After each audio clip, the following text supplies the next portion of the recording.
Okay, so we are live, troops. Thanks for joining us today. Fourth podcast episode, I believe. Yeah, fourth one. Doing really well, actually. I'm really grateful for everyone that's joining and supporting the channel, showing me dad all of the love. We got loads of positive comments, so that's really nice. It's all good stuff. We've got like nearly 500 subscribers on our fourth video, so it's not bad. It's pretty good growth, which we're all really happy about. So obviously you guys like what you hear. Dad, take it away. What we're going to talk about today then? Well, I think we've got to start by conversating about the rematch that Canelo is demanding. He has with Mr. Bivol, yeah. I've actually been on Twitter and on Instagram quite a bit today, and to be honest with you, I'm really shocked at how much hate Canelo's been getting from his from his alleged fans. Wow. He's been getting an immense amount of hate now, whether you like it or not. From his own people. From his own people, he's been getting hate beyond belief. For the defeat. The Mexicans will turn on you, man. They will turn on you if things is not going their way. You got to understand, the Mexican fighters are looked upon as gods. They're looked upon as gods by their people, and I remember Chavez, going off the subject slightly, to Chavez having a loss and a couple of losses, and they turned on a man, and why is that though? We're looking at like pieces. Canelo, 60 odd fights in. The only guy, and it wasn't really a terrible defeat. He got beat by a legend in Floyd Mayweather. I don't like Floyd Mayweather, but you got to respect the quality of the man. He got beat off him. He was a young pup at the time, up and coming, so to speak. 60 fights. He's done more for boxing, right, at this moment in time than most fighters will ever get the opportunity to do. So to be able to start hating on him because he got beaten by a guy who's 6 foot tall and a good 25-30 pounds above his fighting weight or whatever, Canelo's fought at 150, 155. It was 175 or something this fight. Yeah, but you've got to ask yourself the question, why are they hating on him? Are they hating on him because his first loss came because of his stupidity and moving up to, up? Is he stupid or is he ambitious? That's the thing. Is he stupid or is he ambitious? He's egotistic. The only reason he's moved up, though, is because he's done everything in his current... Who's left to beat in his current division? He's smashed everyone in his division. Well, that's fair. Yeah, That's a fair point. But sometimes, and I've spoke about this before, sometimes fighters go a little bit above and beyond, and Johnny Nelson mentioned this, and so did a few others. But it's in the pursuit of achieving more greatness, isn't it? Roberto Duran moved up. He had a couple of losses at middleweight, but he achieved greatness within that division as well. And you're talking about a man who, before he retired, before he moved up in weight, became a living legend in the lightweight division. So we're talking about ambition. There's no one more ambitious than him. He had a few losses moving up. Did people hate on him because he moved up and fought the bigger guys? They loved Roberto Duran for that. He was ambitious even if he was going to get beaten off the bigger guy. Why have people not shown Canelo the same love? Because unlike, Duran back in the day when he fought the bigger ones, let's just say when he went in against Marvin Hagler, the greatest, in my opinion, one of the greatest, I was going to say the greatest middleweight of all time, but no, that has to go to Carlos Monzon in my book, but that's another story. With Hagler, when Duran moved up in weight to fight Marvin Hagler, he gave such a great account of himself at middleweight, and it was a very close fight, very, very close fight, and I think Marvin himself actually, he was shocked a bit after that fight. Yeah. Duran's will, superseded his size. Of course it did. So here we go. Can you be too ambitious in boxing? And what happens? Of course you can be too ambitious. But what if Canelo comes back and wipes the floor with Bivol? Are people going to say he's too ambitious then, or was it a great opportunity for him? You know why I'm laughing, don't you? Because it might come to that. He might have a rematch, and it might look. He's got every chance of beating this guy. I've just watched a cutting video of Canelo when he's getting interviewed, And he's saying all these things like, they said to him, what would you do different in a rematch to for the outcome to be in your favour? Mm-hmm. And he turned around and said, well, I'll be more aggressive. Man, you're carrying a bloody great burden on your back when you're going in. At that kind of weight, you can't do it, man. Especially when we're talking about naturally lighter guys. We're not talking about heavyweights who can put on a stone or two and still fight through. Doesn't matter with the heavyweights or even cruiserweights. You can get away with that. Stones. You can give stones away in that division and win, or have a chance of winning. But when you've got little guys moving up to... it's ridiculous, isn't it? Tell us it's not. It's only ridiculous until he achieves it. Honestly... Are you saying he can achieve this? Well, why couldn't he? Anything's possible with a puncher, and Canelo... Because... you can't take away that. Going off the first fight, and yes, we only watched the highlights, but we've watched them a few times, and that the highlights suggest that, he was out of his depth from the first 3 rounds. Didn't get knocked out though, did he? That's the thing which gives me hope. It went to the decision against the bigger man, which is impressive for Canelo. He didn't get knocked out. Many people are too quick to jump and go, he was terrible, he was this, that and the other. He's the smaller guy and he went 12 rounds with a bigger dude. Well, you got to give him credit for that at least. And he's got punches. Canelo has a puncher's chance. We'll give him credit.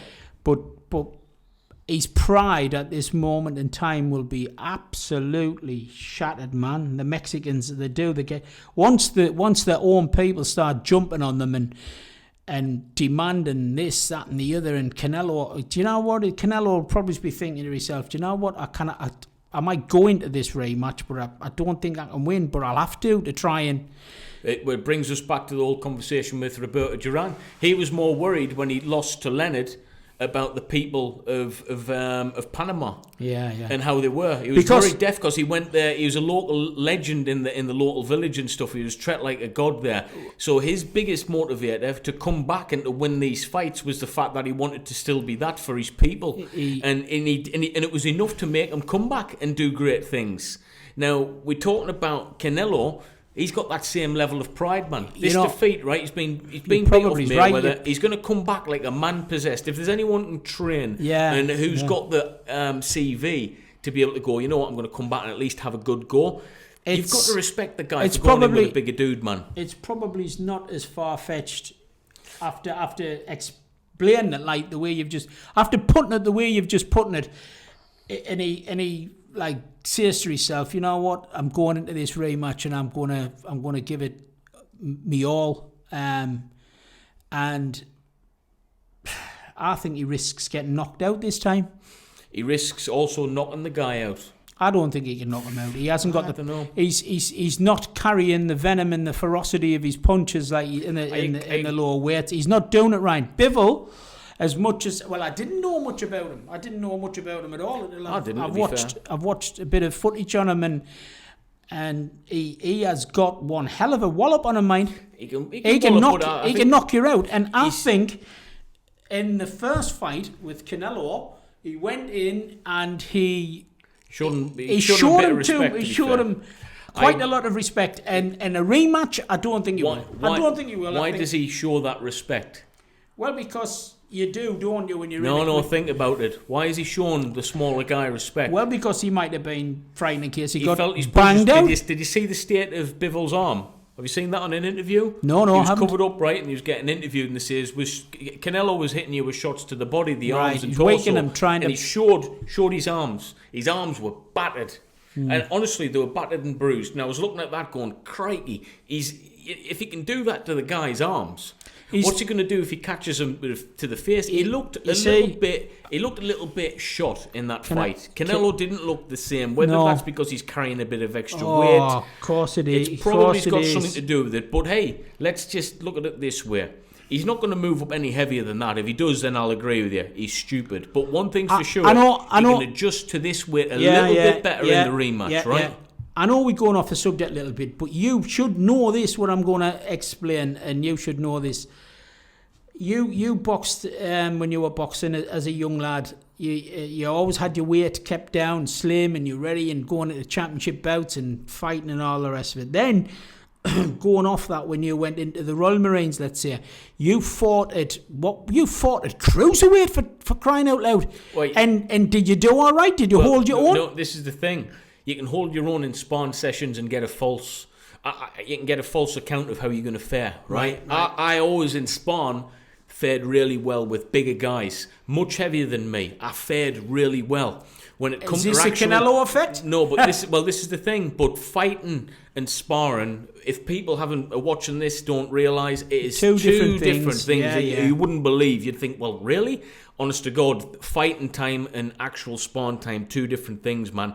And when I got into the boxing ring and then fought at a higher weight, boy, was it a big difference. You're looking at someone who's across the ring, who's ready to take your head clean off. And in sparring, it's not always like that. Now, when I went into spar, I went in to try and hurt. That was how I was. I like to fight and spar the same. Not necessarily the same for the person across the ring. They might genuinely be trying to work on their weaknesses. You might be getting the better of people in sparring. You might not be getting the better of them in an actual fight. And I found that out. And I tell you something, carrying weight into a fight is dangerous as far as I'm concerned. And it can catch you out big time. Right. So, this is leading me back onto what I've said with Canelo. And, as good as he is, and he's got a big heart, and he's a Mexican, and he's full of fire and all the rest of it, I just think it's a hill a little bit too steep for him. I do. You seem to think that he has a chance in a rematch. I like the underdog, though, Dad. I'll always favour the underdog because he has a puncher's chance. If it was Amir Khan across there trying to do and bear in mind, hey, let's talk about it. Amir Khan did the exact same thing to fight Canelo at a catch weight. Amir Khan came up. That was bad. Canelo came down a little bit, but you know what that made Canelo? Even sharper. And when you're just a little bit lighter than your weight, you're hungry. And Canelo was dangerous, man, at that weight, and he knocked Khan out. Dude, I cannot see him beating. I cannot see him winning the rematch. I really can't. That's fair play. What I'm thinking in my mind, what can he possibly do to win a rematch? What he hasn't done in the first round. He couldn't. He's not getting a decision because I think Bivol at the weight is a better. Bivol kept him at range and he counted because you're slow, and you've got that extra weight and you're slow. But there's only one guy who can fight inside the bigger guys as effective, and that's Mike Tyson. He isn't no Mike Tyson, Canelo. Can he learn how to use that head movement and footwork like Mike in a short period of time? It's too late, man. I don't think he's at the end of his career, man. He's at the end of his career, and the train's coming into its final station with him, where the boxing's, and he's had a fantastic career. Make no mistake about it. He'll have to have a rematch with this guy. I didn't think a rematch would be good, but he'll have to because the Mexican people will demand it. In his burning soul of a warrior that he is, he'll want it, and he'd rather get. Right, here we go. He might. You never know. He might get lucky. I cannot say it. Does he go out on 2 defeats then? Is that Canelo's legacy, going out on 2 defeats by Bivol?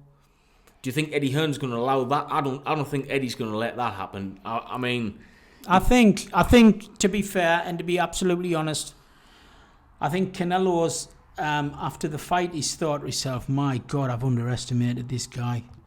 Underestimated the guy or underestimated the weight difference? Both, because I said it, Bivol's far better than people realised. That fight... He's a fantastic guy. That fight brought the best of Bivol out, and I'll tell you what, he'll have gone up 10 levels off that fight, mind you. His confidence will have gone up 10 levels. Got beating a smaller guy? It's not just that, it's who we beat, and it's the legendary fighter who we beat. He'll get confidence off it, that's for sure. But I don't think it'll take much, like what you say. He might look and think, well, hang on a minute, I'm not going to get too much credit for this, because as much of a legend he is and has been, I kind of see the outcome any different, to be honest. That's just me. Should Canelo be getting as much hate as he is for that defeat? It's like I said, the Mexicans are ruthless, man. No, but it's not the I've been reading online. It's nothing to do with the Mexicans. I know what you're saying. It's just his fans in general. Is that what you're saying? Listen, you're referring it back to the fighters of old. right? And how your local fighters like Duran in Panama were local legends, and they went back defeated. The whole village hated on them. It's not like that anymore. We're talking about the world stage, and what I've been reading is he's been getting, I don't, you know how it is on social media, people give you shit for any reason, but he's been getting a lot of shit for this defeat, and I think really he's just trying to step up after 60 odd fights to a bigger, heavier guy in the pursuit of greatness. He's coming to the end of his career, like you say, and you're hating on him because he's tried his best. He went the 12 rounds. I mean, come on, are we really going to go that route? I just think he took a... You're not a real fan if you like that. No. Well, I'll give him credit where he's due in the weights and the fight. He's fought everybody and beat everybody, and like you say, one of his losses came to Mayweather early on in his career, and I don't think that was a loss. I think it was a learning step, and by God, he came on from that, didn't he? He came on from that. Man, he came on immense from that defeat. One of the best things that could have happened to him. So that wasn't a defeat as much as it was a learning curve. No one else left to fight in his division that he's in, man. But who do you know? There's not many people get to that point in their career where there's literally no one left because you've smashed everyone to bits, right? You think about that. Yeah. The only one that comes to mind in recent memory is Tyson Fury. There's no one for him to fight, man. No. He's got Joshua and he's got Usyk, and I don't even... Listen, if he'd never fought Usyk, I would not be bothered. Usyk's not a real heavyweight. I don't care what anyone says. Now, Ryan... He beat Joshua... Now we are going into the ridiculous, into another realm of ridiculousness. You don't... Usyk, you know, come on, man. What are you going to do? Get in there with him? He'll batter you to bits, he will. No, I'm talking about heavyweights. I'm in reference to Usyk fighting in the heavyweight division. Sorry. Usyk's not a real heavyweight. No, he's do you know, I think he won. Did he win his medal at Look, middleweight? He might, whatever he campaigned at, it's irrelevant as a professional. Well, he's not a proper heavyweight. He beat Joshua. He's getting his confidence up. Joe Frazier was a middleweight. Oh my, but the heavyweights were smaller then. Joe Frazier was a middleweight. The heavyweights were smaller then. Floyd Patterson was a middleweight. The heavyweights were smaller. Listen, unless you go back to the Dempsey era when you're fighting Jess Willard, the heavyweights weren't that big. They weren't big then. Well, Tyson Fury's and George Foreman's now are monsters, man. Willard, yes, you know, just one of them, Prima Canera. He was the Alp there, the Amblin Alp, whatever you call him. He was another big fella. And you had a few more touching, you know, 6'4", 5", whatever.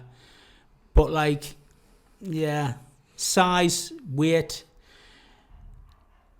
I don't know, man. I don't know. I just think this is too much for Alvarez. I do. I think he's been a legendary, great fighter, and he's a credit to boxing. He's a Hall of Famer, isn't he? He's going to be a legendary. He's going to go in with the rest of the Mexican legends. And as far as I'm concerned, right, just to kind of reiterate, your stance is clear. You don't think you can beat Bivol in a rematch. No, I don't. Days. I reckon there's probably going to be more people on your side than my side. I think he has a puncher's chance, knowing how hard he can train and the relentless pursuit of excellence that he's got towards boxing. I think he has a chance. I'm not saying he's going to go in and do it convincingly. He won't get near him, Ryan. I think he has a chance. Bivol will fight. However, with regards to what I was saying before, does Canelo deserve the hate?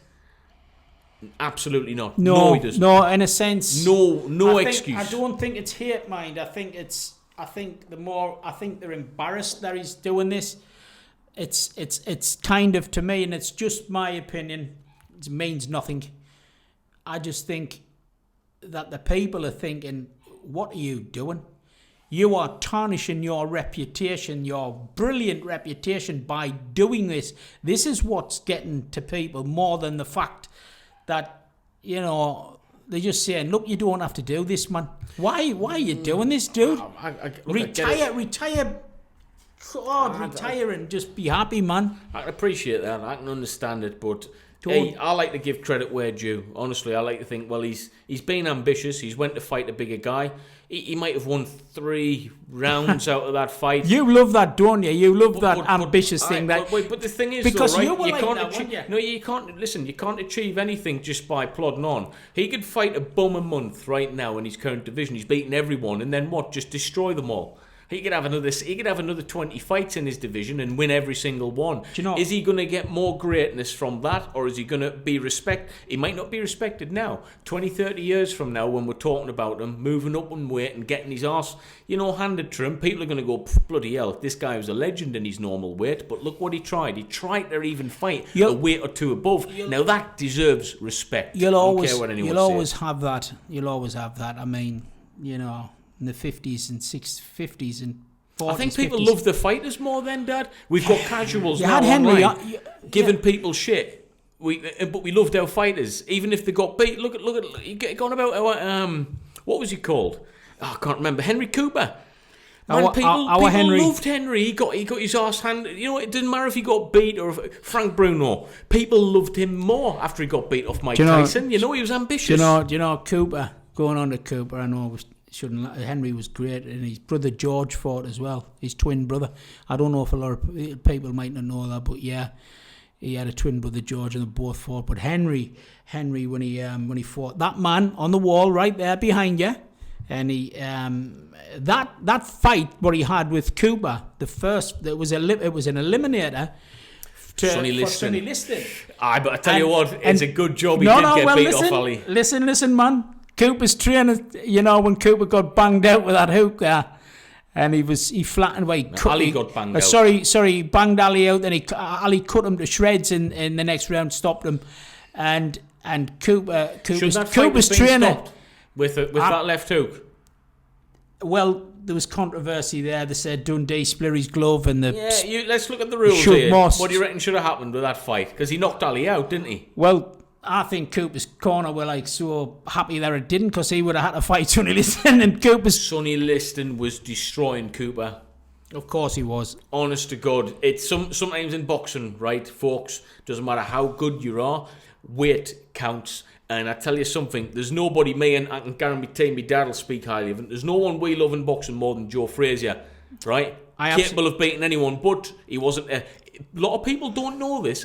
Not a natural heavyweight. He was also partly blind in one eye. Not Joe a natural Frazier. Heavyweight. If you do your history, natural middleweight. He campaigned in the Olympics at middleweight. He won a gold medal at middleweight. Joe Frazier did. Was he going to beat Sonny Liston out of 100 fights? Don't talk so stupid. He's losing. Was he going to beat George Foreman? George Foreman. Don't talk silly. No, of course. And that's why he got his arse handed. Was he worse than George Foreman? He wasn't. But he never beaten George Foreman on his day. He's just too big and strong. And that's where, granted, I'm going to turn back on myself a little bit. Using that logic, it's kind of triggered my brain a little bit now. On that logic, Canelo doesn't beat the bigger guy. But he has a puncher's chance. Wait, everybody who steps in the ring, two guys that step in the ring together, doesn't matter what weight they are, they can get lucky, man. They can land the bingo punch and it's good night. But in this, I think Canelo was just bitten off more than he can chew, and I know other people said the same. That's just my opinion. I could be wrong. He could come back. I'm looking and thinking off the first fight, what can he do different? He cannot do anything any more different. He cannot be sharper. He cannot hit harder. So he's still going to be slow. He's still going to be ponderous. What's he going to do? He's got to get lucky or get inside him. Bivens fighting him from the outside, man, and counter-punching him. Mm-hmm. He's not gonna do anything reckless in a rematch if a rematch came off. No, the result stays the same as far as I'm concerned. Right, and troops. So I think that's a decent point to end the discussion. Dad, you got anything you want to ask the audience? Anything you want answering? Well, if there's any of them out there who's got it, you tell us, you tell me if you think you've watched a fight, whether it be past or present, or and you've seen a weight difference that's and the little guy has won. Can you give me an example of a fight where that's taken place, where size didn't really matter? I've got one. Jack, go on then. Jack Dempsey. Oh my word, yeah. Against Willard. What's his name? Jack Dempsey and Jess Willard. Have a look at that, guys, for size and food for thought. He was meant to get annihilated. I tell you something, Jack Dempsey smashed him up. Tex Rickard put £100,000 bet on Jack Dempsey knocking Willard out in the first round, and that, and it nearly come off, but it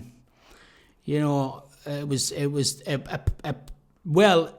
as the boxing Bible states, it was the worst beating ever seen in a boxing ring. I couldn't disagree anymore. It was the worst beating, and I mean, Willard was a giant of a man. He just stopped Jack Johnson in, what was it, round 26 or 27 in There's nothing Kansas. more scary in a boxing fight where the bigger man who's supposed to destroy the little man gets annihilated by the little guy. That is enough to put some fear into anyone. And did Jack Dempsey do that? He tell you something. He did. He absolutely did. He put fear into the crowd with that fight. We're going back to what you said earlier.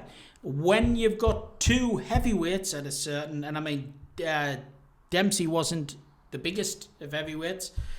He come in at 14 stone something. What? Just over 14. I think 15. Probably less, a little bit less. But Dempsey was a brawler, a street fighting machine, like what he used to box on the railroad. He used to bare knuckle fight in the railroads, and that goes, when the saying went, Dempsey was a hungry fighter, and I didn't understand what that meant early on when I used to read. He was literally hungry. When I read he was actually fighting for his food to get his meals, and Dempsey's manager at the time said, "Boy, when Jack, we used to keep him hungry because he became a wild man in the ring. He became a ferocious wild man because your body goes into a different mode, and you actually, you don't realize it, but you're fighting for your very existence, aren't you?